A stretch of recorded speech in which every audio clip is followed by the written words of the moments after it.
भगवान गौतम बुद्ध एक गांव में धर्म सभा को आयोजित कर रहे थे। लोग अपनी विभिन्न परेशानियों को लेकर उनके पास जाते और उसका हल लेकर खुशी खुशी वहां से लौटते। उसी गांव के सड़क के किनारे एक गरीब व्यक्ति बैठा रहता था तथा महात्मा बुद्ध के उपदेश शिविर में आने जाने वाले लोगों को बड़े ध्यान से देखता। उसे बड़ा आश्चर्य होता कि लोग अंदर तो बड़ा दुखित चेहरा लेकर जाते हैं, लेकिन जब वापस आते हैं तो खुश होकर बहुत प्रसन्न दिखाई देते हैं। उस गरीब को लगा कि क्यों न वो भी अपनी समस्या को भगवान के समक्ष रखे।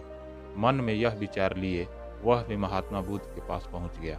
लोग पंक्तिबद्ध खड़े होकर अपनी समस्या को बता रहे थे।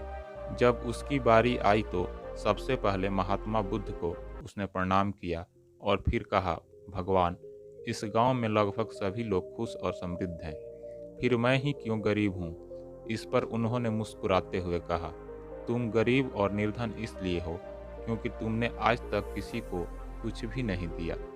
इस पर वह व्यक्ति बड़ा आश्चर्यचकित हुआ। वो बोला, भगवान, मेरे पास दूसरों को देने के लिए भला क्या होगा। मेरा तो स्वयं का गुजारा बड़ा मुश्किल से हो पाता है। लोगों से भीख मांगकर अपना पेट भरता हूँ।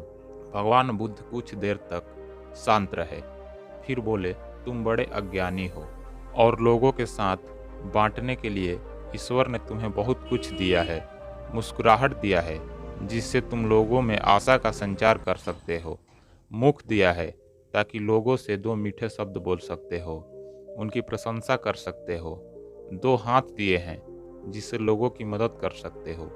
ईश्वर ने जिनको ये तीन चीज़ें दी हैं वो कभी गरीब और निर्धन नहीं हो सकता। निर्धनता का विचार आदमी के मन में होता है, यह तो एक भ्रम है, इसे निकाल दो। कभी भी निर्धनता का भाव उत्पन्न मत होने दो, गरीबी अपने आप दूर हो जाएगी। भगवान बुद्ध का संदेश सुनकर उस आदमी का चेहरा चमक उठा और उसने इस उपदेश को अपने जीवन में उतारा, जिससे वह कभी दुखी नहीं हुआ।